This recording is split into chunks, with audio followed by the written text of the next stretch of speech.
venons de plaider ce dossier, la partie civile à travers ses avocats, ou les parties civiles à travers leurs avocats, ont plaidé. Nous avions également défendu Adama Sigiré. Nous avions développé nos moyens de défense devant le tribunal. Nous restons convaincus, comme je le disais la dernière fois sur vos chaînes, nous sommes convaincus que dans ce procès, Adama Sigiré va s'en sortir. Il va s'en sortir parce qu'il ne se reproche absolument rien. Il va s'en sortir parce que ce qu'il a eu à écrire et à produire sur les réseaux sociaux sont des vérités incontestées et incontestables. Nous avions développé tous ces éléments de preuve devant la juridiction. Nous avions rappelé à la juridiction que nous sommes en matière pénale. Ce matin, Moussa Diallo n'était pas dans la salle. On ne peut pas demander à un prévenu, par exemple, de produire un écrit qui prouve que Moussa Diallo n'était pas dans la salle. Donc nous avions rappelé le principe de la liberté des preuves devant le tribunal, comme quoi on peut prouver par tout moyen. Il appartient à la juridiction d'en apprécier. Dans cette question, vous avez sans nul doute constaté que nous sommes le 26 mars. Et c'est une journée importante pour les Burkinabés. Une journée importante parce que c'est une journée nationale pour l'engagement patriotique et la participation citoyenne. Je pense que c'est historique que ce procès ait lieu ou puisse se passer à ce jour précis. Ça doit rappeler à tous les Burkinabés le sacrifice qu'avait consenti le père de la Révolution, Thomas Sankara, qui a fini par le payer du fait de l'impérialisme. Et vous avez sans nul doute constaté que dans ce procès, bien que la partie civile voulait faire croire que nous ne sommes pas dans un débat politique, alors même que leurs clients, la CGTB et Moussa Diallo, dans toutes leurs revendications, vous ne verrez nulle part des revendications syndicales. Alors même que pour un syndicat, on n'a pas besoin d'aller à l'école pour le savoir.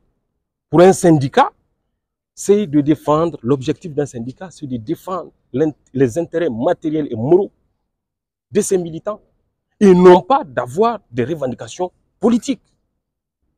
Mais malheureusement, la CGTB et son secrétaire général Moussa Diallo, dans leurs agissements, c'était des revendications politiques. Et pour preuve, notre client, qui ne se reproche absolument rien, il n'a chômé aucune des audiences. Il a toujours comparu. Je ne sais pas si vous vous rappelez, à la première audience, il était pressé que le dossier soit jugé. Parce qu'il ne se reproche absolument rien. Parce qu'il est sûr d'apporter des éléments de réponse du point de vue du droit et des faits devant le tribunal qui puisse lui permettre de prouver son innocence.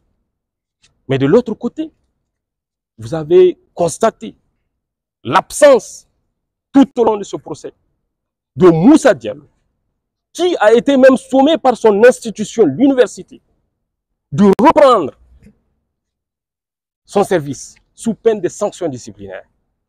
Il n'a pas repris. Il a préféré prendre la poudre d'escampette, se mettre en clandestinité. Nous sommes en droit. Quand on ne se reproche rien, on ne fuit pas. On répond. On s'assume. Donc, nous avions voulu qu'il soit présent.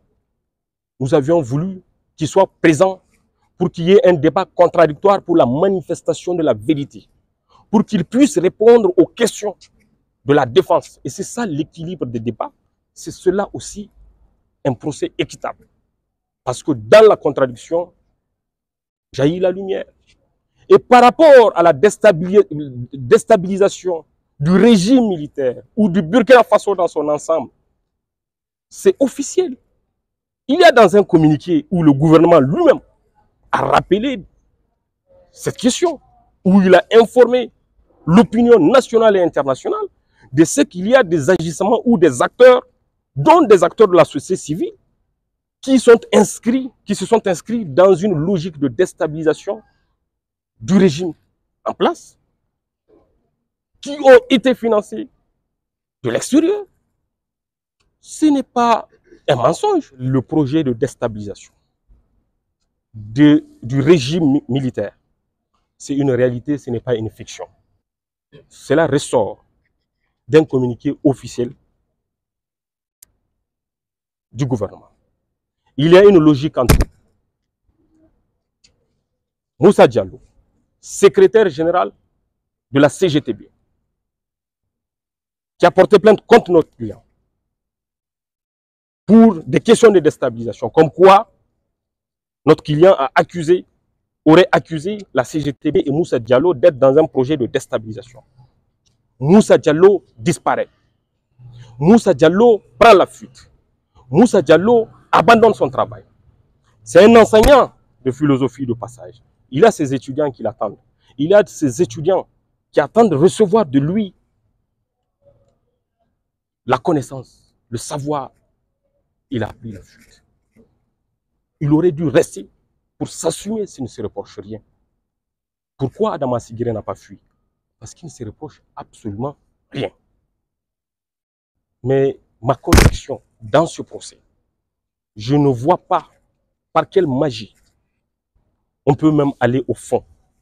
Nous avions certes plaidé en la forme comme au fond, mais ma conviction juridique, du point de vue droit, le tribunal n'aura pas besoin d'aller au fond.